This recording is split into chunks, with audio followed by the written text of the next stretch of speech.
इफ्तिखार साहब, लेकिन एक बात पर मुझे हैरत है कि इस्लामाबाद हाई कोर्ट जो कल एक कार्रवाई को कानूनी कह रही है, वो कल सुबह उस कार्रवाई के बारे में क्या कहेगी? रातों रात अदालतें खुल जाना, सोमोटो नोटिस ले लेना और जो भी नोटिस दिए जाते हैं हम देख रहे हैं, ये ख्वाहिशात पर मबनी फैसले क्या सभी के लिए होंगे? नहीं, कभी भी ऐसा नहीं होगा।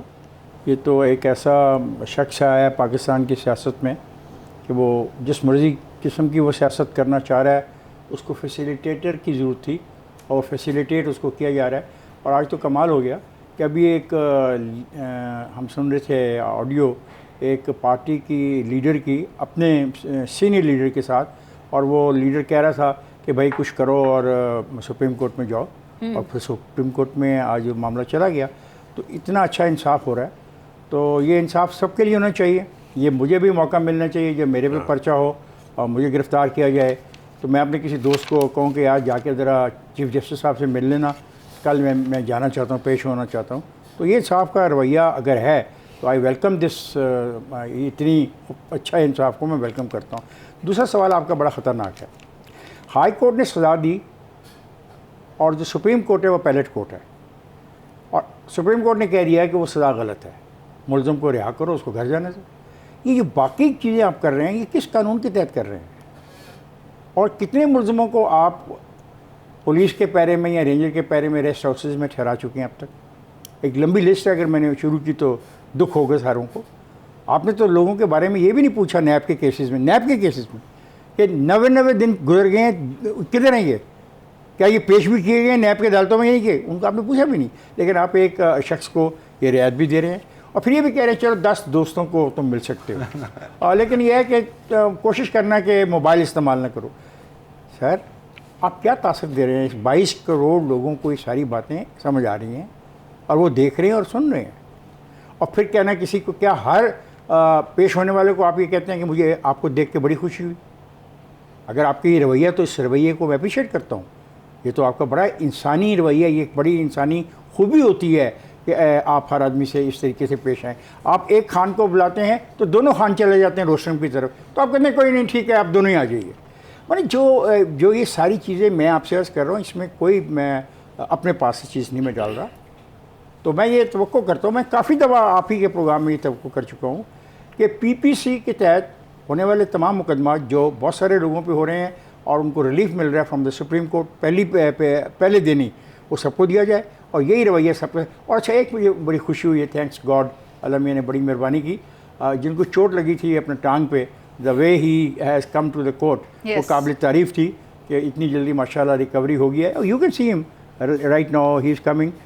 तो वो ये बात, अब अभी मेरे ख्याल चंद दिन पहले कुछ सर्टिफिकेट भी पेश किया गया था उसी के बारे में, तो मेरे ख्याल वो भी जुर्म बनता है। लेकिन शायद ये जजेस का जी, नहीं आप ना बोलें जी, जजेस की मर्जी। आप कौन है? Who are you? ये जजेस की मर्जी है। हाँ, बस आप इसी काबिल हैं, आप इसी का, आपसे बात नहीं, आप इसी काबिल हैं जो साहब, आप इसी काबिल है कि आवाम हाथ जोड़े और ये ऐसे सवाल नहीं करा। नहीं, अभी नहीं सर। इमरान खान साहब ये कहते हैं कि इंतखाबात का मुतालबा करने वाले इस तरह का रवैया किस तरह से रख सकते हैं? सदर आरिफ अलवी साहब की जानिब से यही कहा गया है कि इमलाक को नुकसान पहुंचाना काबिल मजम्मत है और जबर और गिरफ्तारियों की बजाय सियासी हल तलाश करने की ज़रूरत है। दूसरी जानिब जो हुकूमती मौक़िफ़ है वो खासा सख्त है। मरियम औरंगज़ेब साहिबा ये कहती हैं कि मुसल्लह जत्थों के गैंगस्टर्स को रिलीफ का तासुर देना यानी कि दहशत गर्दों की पुश्त पनाही करने के मुतरादिफ है। मुराद अली शाह साहब भी यही कुछ कह रहे हैं। वो कह रहे हैं हंगामा आराई करने वालों में से किसी को नहीं छोड़ा जाएगा, यानी कि एक जो सख्त रवैया है अब वो इनके खिलाफ अपनाया जा सकता है। लेकिन मैं चाहूंगी इफ्तिखार साहब आप ये बताएं कि अगर कल को जो फैसला आता है और उसमें खान साहब को रिलीफ मिलता है तो फिर क्या होगा? जो नुकसान हुआ वो किसके सर जाएगा? देखिए, छोड़ दें, इस आदमी के लिए तो हम इससे ज़्यादा नुकसान बर्दाश्त करने को तैयार हैं। अब सवाल ये है कि जो उसका मुतालबा है उस पर मेरा ख्याल है ये फैसला कर ही दें जज साहब, कल कुछ तारीख जज साहब अनाउंस कर ही दें, ताकि ये भी जो एम्बिग्विटी ये ख़त्म हो। क्योंकि वो चाहते हैं कि जस्टिस कायदी साहब ना आएँ, ये चाहते हैं। और वो ये चाहता है कि 2/3 मेरी मेजॉरिटी आ जाए तो मैं पुराने DGI को वापस ये ओहदा दे दूँ और मौजूदा जो चीफ़ ऑफ आर्मी स्टाफ है इसको प्रेसिडेंट साहब के साथ मिल के फ़ारग करके नया चीफ़ ऑफ आर्मी स्टाफ लाने, ये ख्वाहिश है उनकी। तो मेरा ख्याल है इसे इतने ज़्यादा देखा ना नुकसान को मानते नहीं। वो कहते हैं कोई ना किसी का घर जला है, ना किसी की बिल्डिंग जली है, ना कुछ फ़ौज की तौहीन हुई है, ना फ़ौज के इंस्टॉलेशन पे हमले हुए हैं, ना जिनको हमने निशान हैदर दिया उनके तस्वीरों पर जूतियाँ मारी गई हैं, ना जो मज़ार हैं उनकी बेहरमती की। वो कहते हैं ऐसा कुछ भी नहीं हुआ। और कहते हैं अगर हुआ भी ऐसा है तो उनको हक है इस बात का, वो कर सकते हैं। तो बजाय कि फसाद की तरफ मामला चला जाए, ऑलरेडी सोसाइटी दो हिस्सों में तकसीम हो चुकी है और अगर रवैया यही रहा तो ये खिंचाव बहुत खौफनाक हो जाएगा। बेहतर ये है कि अब कल पे जिस तरह पहले सिफारिश करके वो आज पेश हुआ है, ऐसी कोई सिफारिश करके या खुद भी नोटिस दे सकते हैं, चीफ साहब बुला लें और उससे पूछें भी क्या तारीख तुम्हें चाहिए।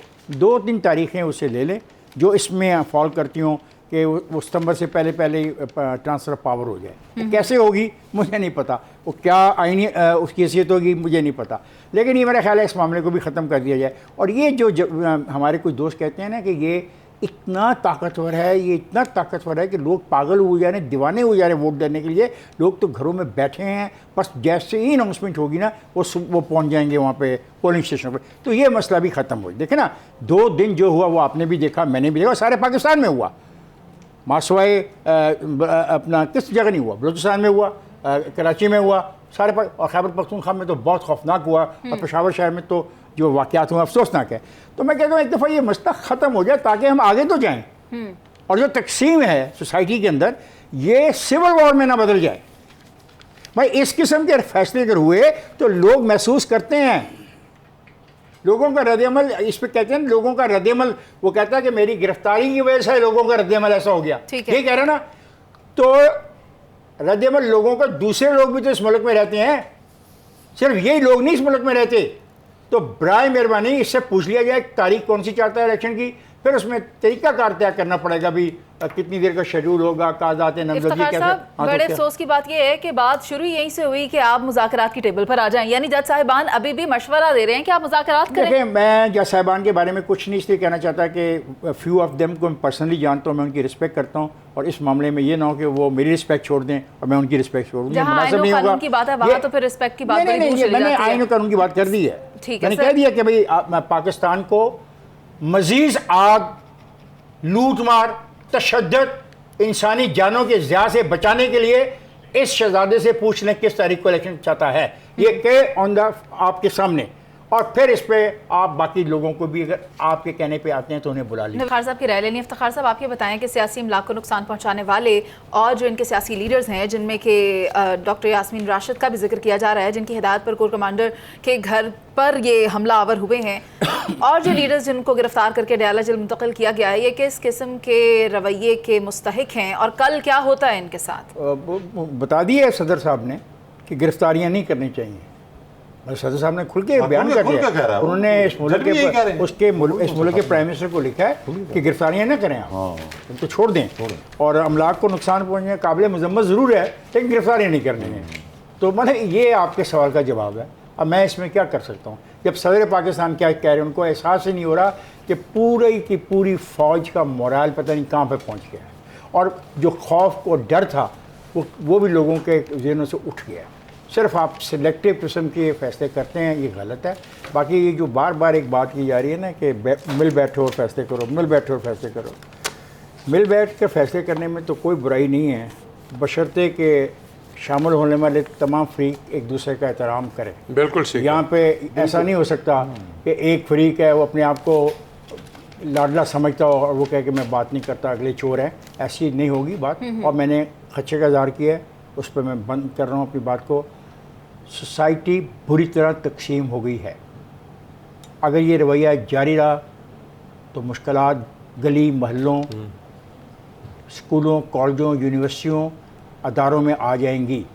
फिर मत कहिएगा कि आपको ख़बर ना हुई। बिल्कुल ये बात क्लियरली समझ जाएं। अगर हमलावरों के बारे में प्रेसिडेंट ये कहता है बहुत कम लफ्ज़ इस्तेमाल करता है तो आई एम वेरी सॉरी।